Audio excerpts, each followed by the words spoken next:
हमारे प्रोटैगनिस्ट का नाम कंगू चॉय है, जो बस एक एवरेज सा एनिमे स्टूडेंट था। वो अपना टाइम फाइटिंग गेम्स खेलकर और अपनी विक्ट्री सेलिब्रेट करके बिताता था। शायद इसलिए क्योंकि वो बचपन से ही गेमिंग करता आया था, इसीलिए उसकी गेमिंग स्किल्स सबसे बेस्ट थी। उसके पास एक दोस्त था जिससे वो कभी कभी अपने गेम्स के बारे में बात कर लेता था। वो दोस्त कमरे के दूसरी तरफ था, बाकी लोगों से बातें करते हुए। वह बंदा एक स्टूडेंट को धमका रहा था। उसने उस स्टूडेंट का कंसोल छीन लिया और उसके सिर पर मार दिया, पूछते हुए कि क्या वो इससे थकता नहीं है। स्टूडेंट हकलाते हुए बोला कि उसे तुरंत उसका कंसोल वापस चाहिए। वो गेम के बहुत इंपॉर्टेंट पार्ट पर था और थोड़ा डिस्ट्रैक्ट हो गया था। इससे वो इरिटेट हुआ। स्टूडेंट और भी ज्यादा गुस्से में धमकाने लगा और उसकी एटीट्यूड पर सवाल उठाने लगा। उसके क्लासमेट्स ने भी उसकी टेबल पर किक मारना शुरू कर दिया, मानो वो ही सारी प्रॉब्लम की वजह हो। इस प्रोसेस में स्टूडेंट का कंसोल बंद हो गया, लेकिन उन्होंने जानबूझकर ऐसा नहीं किया था। उन्हें पता भी नहीं था कि ऐसा हो जाएगा। स्टूडेंट कांपने लगा, पूछते हुए कि उसने ऐसी हरकत की कैसे हिम्मत की। वो गुस्से में खड़ा हुआ क्योंकि उन्होंने उसके गेम के बीच में लेवल पास करने ही वाला था, तभी कंसोल बंद कर दिया। उन्हें अंदाजा भी नहीं था कि वो वहां तक पहुंचने में कितना हार्ड वर्क कर चुका था और वो उन्हें इसके लिए माफ नहीं करेगा। लड़का सीधे उसी बंदे पर अटैक करने दौड़ पड़ा जो उसे धमका रहा था, जो उसकी हिम्मत देखकर थोड़ी देर के लिए शॉक्ड रह गया। बाकी लोग भी मिलकर स्टूडेंट को मारने लगे, उसे टेबल से गिराते हुए, कहते हुए कि उसे अपनी औकात पता ही नहीं है। इसी वजह से ओटाकीज को सब नफरत करते हैं बोलकर उन्होंने उसे जमीन पर गिरा गिरा कर मारना शुरू किया। गांगू बस ये पूरी सीन देख रहा था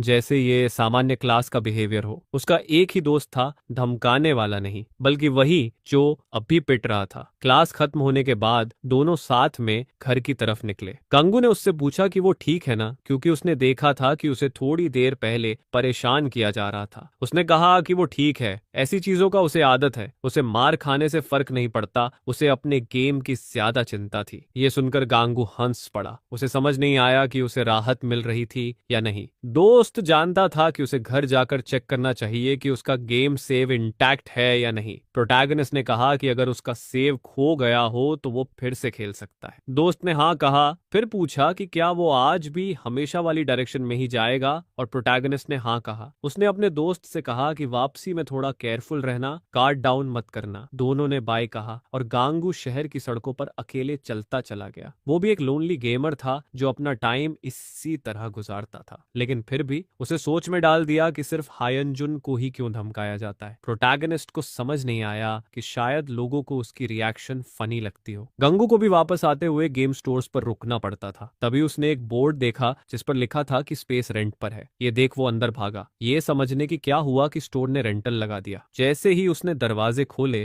दुकान के अंदर मौजूद औरत ने उसे पहचान लिया। गांगू ने ओनर को ग्रीट किया, जिसने कहा कि आज दुकान बंद है, लेकिन उसे जानना था कि हुआ क्या है, क्योंकि दुकान तो अच्छे से चल रही होनी चाहिए थी। तभी ओनर ने बताया कि उसने कुछ रीजन से दुकान रेंट पर देने का फैसला लिया है। उसने बस इतना कहा कि ऐसा करना जरूरी हो गया था। अगले हफ्ते उसका एक फाइनेंशियल गोल था। गंगू ने सोचा कि क्या उसने सारा पैसा इकट्ठा कर लिया। चाहे कर भी लिया हो, प्रोटैगनिस्ट को दुख हुआ कि वो इस तरह दुकान बंद कर रही है। आखिर वो यहाँ एलिमेंट्री स्कूल से आता रहा था। स्कूल से लौटते वक्त वो हमेशा कई बार यहाँ रुककर मजे करता था, पर हकीकत यही थी। ओनर भी काफी डिसअपॉइंटेड थी दुकान बंद करने पर, क्योंकि उसे पता था कि गांगू उसके लॉयल कस्टमर्स में से एक है। लेकिन अब वो बड़ा हो गया था और पढ़ाई पर ध्यान देता हुआ लग रहा था। ये सुनकर प्रोटैगनिस्ट हल्का सा हंस पड़ा। उसे कुछ खास लेने जैसा नहीं था। उसके पास दुकान के ऑलमोस्ट सारे गेम्स थे और सोच रहा था कि अब क्या ले सकता है। ओनर ने बताया कि वीकेंड में बहुत सारी चीजें बिक चुकी हैं और वो रीस्टॉक भी नहीं कर पाई क्योंकि दुकान रेंट पर देने वाली थी। फिर उसने पूछा कि क्या वो उसे एक नया गेम रिकमेंड करे। गांगू थोड़ा